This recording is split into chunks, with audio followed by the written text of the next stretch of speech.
Video ini dibuat atas tujuan berkongsi ilmu semata-mata.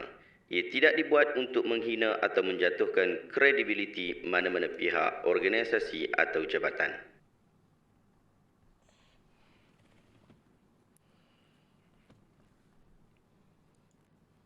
Assalamualaikum warahmatullahi wabarakatuh. Saya Syihabuddin. Terima kasih banyak kerana anda berada di channel YouTube saya dan terima kasih banyak jika anda telah tekan butang subscribe. Kalau belum tekan butang berkenaan, tekan butang itu sekarang. Jika ada video-video yang bermanfaat, insya-Allah akan ada di feed YouTube anda. Baru-baru ni jadi viral satu kenyataan di Facebook yang menyatakan bahawa melakukan bid'ah hasanah adalah sunnah, menolak bid'ah hasanah adalah bid'ah. Kemudian dia ada caption Wahabi, WAHHABI.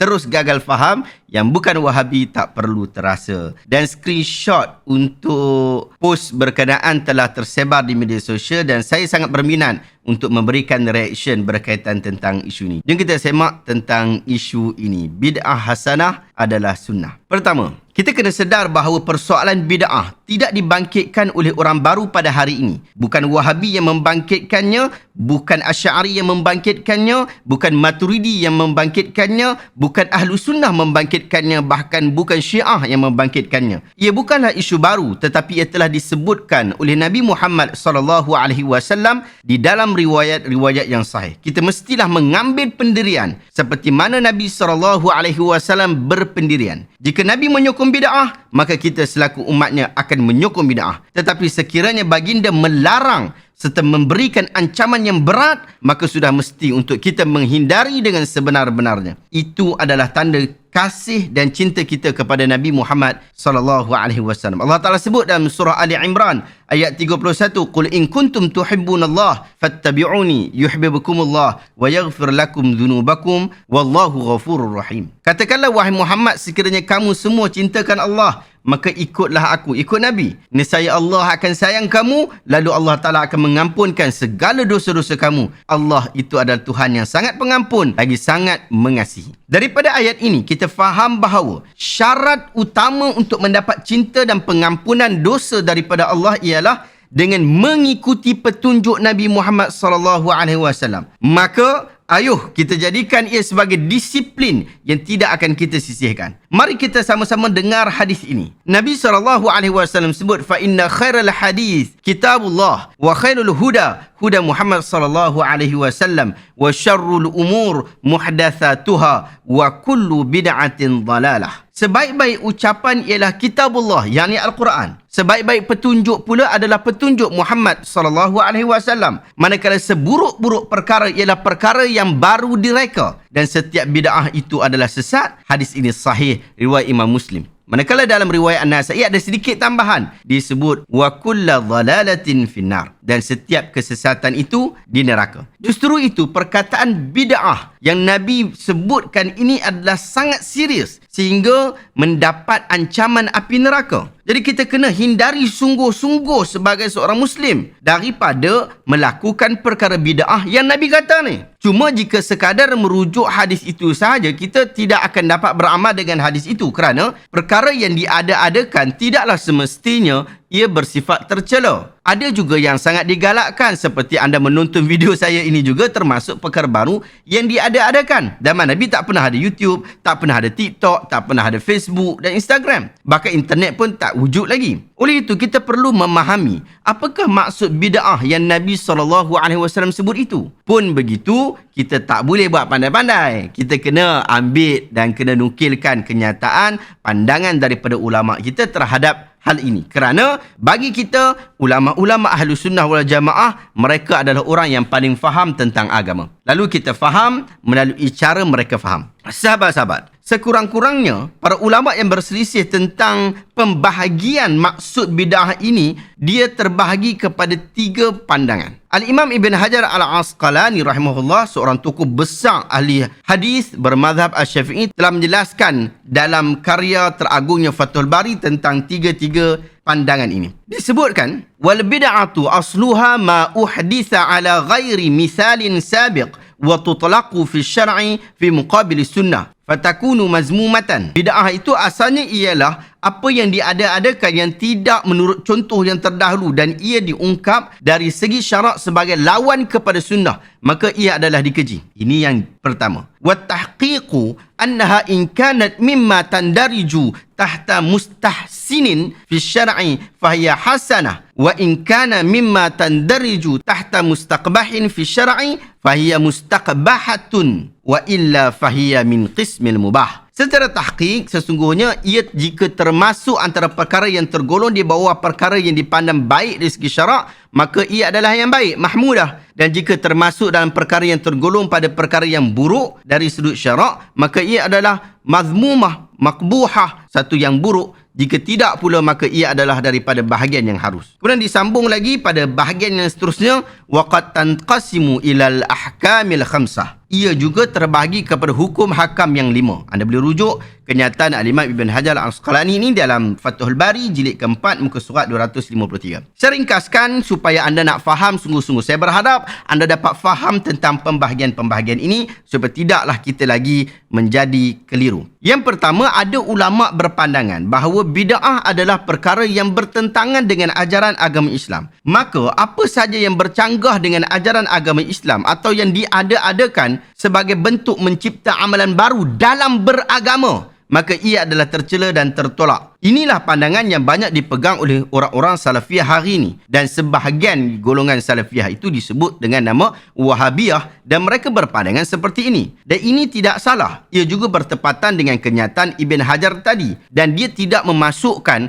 hal-hal dunia di dalam cerita ni. Nabi SAW, seorang tokoh agama, sedang berbicara tentang bid'ah. Maka tidak mungkin dia sedang berbicara tentang bid'ah dalam bab selain daripada isu agama, tetapi dia berbicara tentang bid'ah di dalam isu agama. Kedua, ada pula yang membahagikan bid'ah kepada mahmudah dan juga mazmumah, bid'ah hasanah, bid'ah sayyi'ah, yang terpuji dan yang terkeji, yang baik dan yang buruk. Yang terpuji ialah bid'ah yang hanya berkongsi kepada maksud bahasa Arab sahaja, iaitu ia tidak pernah wujud sebelum ini. Tetapi hakikatnya walaupun ia belum pernah wujud, tetapi asas bagi amalan dan perbuatan itu telah pun dinyatakan di dalam agama. Saya akan berikan contoh sebentar lagi untuk kita faham. Manakala amalan yang agama telah melabel ia sebagai buruk, tiba-tiba kita melakukannya, maka ia termasuk dalam perkara bid'ah yang dicela. Dalam kategori yang kedua ini, dia mencampurkan antara sama ada ia berkaitan agama ataupun tidak berkaitan agama. Ia berteras kepada ada sandaran ataupun tidak ada sandaran. Ada galakkan agama ataupun tidak ada galakkan agama. Kemudian yang ketiga, ada pula yang membahagikan bid'ah kepada hukum taklifi yang 5. Ini yang saya paling suka dan saya selalu cenderung dengan pandangan ini. Iaitu membahagikan bid'ah kepada wajib, sunat, makruh, haram dan harus. Pandangan ini membeza-bezakan perkara baru mengikut jenis-jenis tuntutan dan larangan yang biasa dibincangkan dalam kitab-kitab fiqh mazhab. Baik, saya harap anda dapat mencerna tiga-tiga pandangan ini. Ingatkah anda bahawa tadi saya kata, walaupun para ulama' berbeza daripada sudut pembahagian, mereka sama saja daripada sudut maksud. Cara kita nak kenal pasti hal ini adalah dengan kita bawa contoh-contoh dan kita lihat pandangan mereka berkaitan tentang contoh-contoh ini. Contoh yang pertama, penulisan kitab-kitab agama, belajar nahu dan saraf, pembinaan sekolah serta penjagaan sempadan negara. Adakah ia termasuk bid'ah ataupun tidak termasuk bid'ah? Pandangan ulama' yang pertama kata,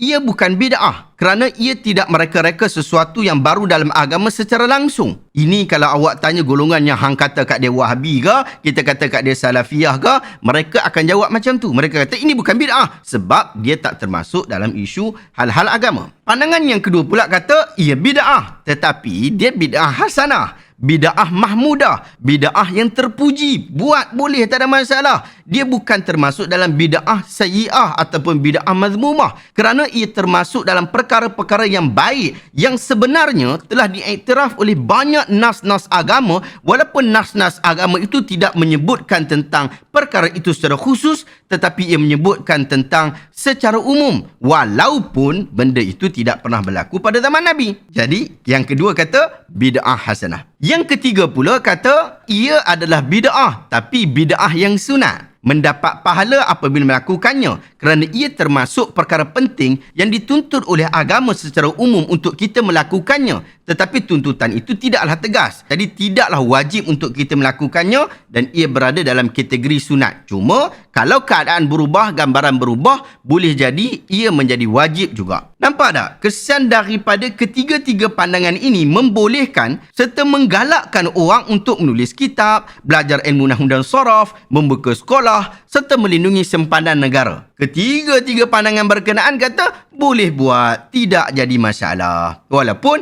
satu kata bukan bid'ah, satu kata bid'ah hasanah, satu lagi kata bid'ah yang sunat ataupun bid'ah yang wajib. Kita ambil pula contoh kedua. Mencantikkan masjid dengan pelbagai hiasan yang lawa-lawa. Pandangan pertama mengatakan ia adalah bid'ah kerana telah menyanggahi suruhan Nabi serta beribadah dengan perkara yang tidak ditunjukkan agama. Pandangan yang kedua pula menyatakan bahawa ia adalah bid'ah mazmumah yang dicela dan tidak dibolehkan kerana jelas-jelas bertentangan dengan ajaran baginda. Pandangan yang ketiga pula mengatakan ia adalah bid'ah yang makruh dan sebahagian pendapat lain mengatakan ia adalah bid'ah yang haram. Anda boleh rujuk pandangan ulama-ulama mazhab Syafi'i di dalam pembahagian bid'ah ini kepada yang haram ataupun yang makruh. Demikian juga mereka menyatakan celaan terhadap perbuatan seperti itu, apatah lagi jika diambil daripada harta wakaf. Nampak? Ada persetujuan daripada sudut tindakan apabila kita merujuk kepada contoh. Kita ambil contoh yang ketiga. Tapi contoh ketika ni dia agak sedikit kritikal. Hukum membaca Al-Quran di kawasan perkuburan. Sebelum tu saya nak bagi disclaimer. Saya tidak bertujuan untuk memutulakkan hukum kerana memang ada perselisihan para ulama dalam hal ini. Tetapi saya nak memaparkan kepada anda tentang kefahaman para ulama tentang hal bid'ah. Dalam mazhab Abu Hanifah, terdapat kenyataan yang menyebutkan bahawa bacaan Al-Quran di perkuburan adalah makruh menurut Abu Hanifah, Malik dan Ahmad rahimahumullah dalam satu riwayat kerana ia adalah perkara baru yang tidak pernah ada dalam As-Sunnah. Birgivi rahimahullah menyebutkan di dalam kitabnya Tariqah Al-Muhammadiyah, antara perkara bid'ah ialah menjamu makan dan membuat sambutan tetamu pada hari kematian atau selepas hari berkenaan. Demikian juga memberikan bayaran kepada orang yang membaca Al-Quran untuk ruh si mati, bertasbih dan bertahlil. Ini semua adalah bid'ah yang munkarah, batilah. Orang yang mengambilnya telah mengambil harta haram dan berdosa. Itu pendapat Abu Hanifah dan kenyataan mereka berkaitan tentang bid'ah. Kita lihat pula kenyataan di dalam mazhab Malik. Ibn Abi Jamrah di dalam Al-Madkhal berkata, bacaan di sisi perkuburan adalah bid'ah dan bukan termasuk sunnah. Syekh Ad-Dardir Al-Maliki berkata dalam Syarhus Saghir, jilid pertama muka surat 180. Makruh membaca Al-Quran ketika berlaku kematian atau sesudahnya di perkuburan kerana ia tidak termasuk perbuatan salaf. Yang patut dilakukan ialah berdoa, meminta ampun dan rahmah. Dalam mazhab Syafi'i pula, Imam Nawawi kata, bacaan Al-Quran dan dijadikannya pahala kepada si mati, maka mazhab Syafi'i dan jumhur menyatakan ia tidak sampai kepada si mati. Anda boleh rujuk kenyataan ini dalam banyak tempat dalam syarah Sahih Muslim oleh Imam An-Nawawi. Manakala mazhab Ahmad sangat jelas. Apabila Imam Ahmad melihat orang membaca Al-Quran di perkuburan, beliau akan berkata, wahai orang ini, bacaan Al-Quran di perkuburan itu adalah bid'ah. Jelas. Jadi sahabat-sahabat, perkataan bid'ah ni bukanlah perkataan yang pelik, tetapi ia adalah perkataan-perkataan biasa yang telah disebutkan di dalam kitab-kitab para ulama kita. Cuma pembahagian bid'ah ini kepada mana-mana bahagian, bid'ah hasanah ke, bid'ah dalam agama sahaja ke, ataupun bid'ah kepada hukum taklifi, ia tidak mempunyai masalah yang cukup besar. Tetapi bagaimana kita berinteraksi dengan hal itu, itulah yang perlu dipersoalkan. Setiap kita kena ada disiplin yang diikuti. Bukan buat-buat pandai saja. Kitab-kitab ulama kita banyak sangat menyebutkan tentang bid'ah. Bahkan dalam kitab fiqh manhaji ala madhab Imam Asy-Syafi'i sendiri banyak menyebutkan tentang isu bid'ah. Anda boleh rujuk jilid pertama bab jenazah. Yang ni awak boleh download dekat online. Pihak JAKIM yang terjemahkan kitab fiqh manhaji mazhab Syafi'i ini, mereka berikan secara percuma. Tersebar di dalam media sosial, tersebar dekat internet, cari dekat Google, memang ada dan awak boleh download. Disebutkan di situ perkara bid'ah ketujuh dalam bab jenazah. Keluarga si mati sibuk menyediakan makanan dan menjamu orang ramai sebagaimana kebiasaan masa kini. Hal ini adalah bid'ah yang sangat bertentangan dengan sunnah yang menganjurkan sebaliknya, iaitu sebahagian mereka yang menziarahi jenazah, menyediakan makanan dan menghantarkannya kepada keluarga si mati atau seseorang, mengundang dan menjamu mereka di rumah. Jadi kalau kita tengok contoh yang disebutkan di dalam kitab mazhab Syafi'i ini membuktikan bahawa buat kenduri kematian tidaklah termasuk di dalam sunnah, bahkan bukanlah bid'ah hasanah. Daripada si penulis post, dia kata melakukan bid'ah hasanah adalah sunnah, yang ni dia tak termasuk di dalam bid'ah hasanah kerana dia tidak termasuk di dalam sunnah. Kemudian disebutkan lagi di dalam kitab mazhab Syafi'i berkenaan termasuk dalam perkara bid'ah ialah perbuatan keluarga si mati mengadakan kenduri yang mereka namakan sempena berlalu 40 hari atau seumpamanya. Sekiranya perbelanjaan kenduri tersebut diambil daripada harta hak para waris dan antara mereka terdapat pula yang belum baligh, perbuatan tersebut sangat dilarang disebabkan makan harta anak yatim dan menghilangkan haknya bukan untuk kepentingan dirinya. Perbuatan haram ini dikongsi oleh kesemua yang menjemput dan yang makan kenduri tersebut. Nampak tak? Buat kenduri, hadir kenduri kematian, kenduri arwah, hari pertama, hari ketiga, hari ketujuh, hari ke-40 tidak termasuk dalam bid'ah hasanah menurut kitab mazhab Syafi'i ini. Dan kalau dia tidak termasuk dalam bid'ah hasanah, maka dia termasuk dalam bid'ah sayyi'ah yang kita tak boleh ikut dan dia bukan sunnah. Disebutkan lagi dalam kitab mazhab Syafi'i ini. Ke-8, membaca Al-Quran di majlis-majlis takziah yang dibuat secara rasmi sebagaimana yang berlaku pada hari ini. Perbuatan tersebut juga adalah bid'ah. Apa yang sunat ialah mengucapkan takziah kepada keluarga si mati hanya dalam tempoh 3 hari dari hari kematiannya sebagaimana yang disepakati ulama, atau dengan kata-kata yang lain bukan keluarga si mati yang menentukan tempohnya. Nampak tak? Bacaan Al-Quran bersempena dengan kematian seseorang. Hari ini kita namakan majlis itu dengan majlis tahlil. Ia tidak termasuk daripada bid'ah hasanah yang disebutkan di dalam kitab mazhab Syafi'i ini. Jadi tak termasuk sunnah. Kalau anda tak puas hati dengan saya, anda boleh rujuk dalam kitab Fiqh Mazhab Syafi'i ini yang telah diterjemahkan oleh Jakim dan Ni'tiraf sebagai kitab Fiqh Mazhab Syafi'i yang moden pada hari ini. Banyak masjid-masjid dan surau-surau kita yang mengajar kitab ini di masjid dan surau. Saya dan tim juga sedang berusaha dalam proses menyelesaikan terjemahan buku ini. Saya berharap dengan terjemahan berkenaan, kita boleh masukkan dalam pustaka Asyamilah dan kita akan sebarkan lebih banyak manfaat daripada buku ini. Doakan semoga ia sempurna dengan segera. Allahumma amin. Sahabat-sahabat, untuk nak bagi cool down sikit, saya nak ingatkan kepada anda, contoh-contoh yang diberikan ini hanyalah dengan tujuan memberikan kefahaman tentang pembahagian bid'ah sahaja. Adapun contoh-contoh yang lain boleh jadi ia adalah perbezaan pendapat, perbezaan fatwa. Orang awam, gurunya, mazhabnya adalah mazhab ustaz dia. Jumpa ustaz-ustaz, tanya berkaitan tentang apa yang perlu dilakukan, itu adalah perkara yang terbaik. Tanya mereka, minta pendapat mereka. Saya dah keluarkan tadi kenyataan-kenyataan berkaitan tentang isu ni. Tapi awak nak buat tahlil juga. Awak nak buat ni, tanyalah ustaz-ustaz kita berkaitan tentang pandangan terhadap hal ini. Saya hanya menyebutkan isu hari ini, iaitu isu bid'ah, dan saya korek daripada kitab-kitab kita yang menyebutkan berkaitan tentang hal berkenaan. Boleh jadi pandangan yang saya sebutkan ini berbeza daripada pandangan orang yang lain. Mungkin ada sebab mereka memberikan pandangan-pandangan seperti itu. Wallahu ta'ala alam, anda boleh rujuk mereka kerana perbezaan gambaran yang diberikan akan membezakan fatwa para ahli fatwa. Tetapi daripada sudut asas, kita kena faham bahawa tiap-tiap kumpulan ada cara membahagikannya, mengkelaskannya dan menjelaskannya. Akhirnya, semoga Allah Ta'ala memberikan kefahaman kepada kita. Jangan kita kata dekat Wahabi saja. Wallahu ta'ala a'lamu bissawab. Kalau anda nak tahu tentang contoh-contoh yang lain, anda dapatkan buku ni. 90 pelajaran tentang bid'ah. Anda boleh tengok banyak contoh-contoh di sini dan juga penjelasan di sini. Bukan kita nak awak mesti bersetuju dengan buku ini, tetapi contoh-contoh yang diberikan saya fikir telah melalui kajian dan juga semakkan secara akademik untuk kita mengambil manfaat ilmu. Wallahu ta'ala alam, saya letakkan link dekat description.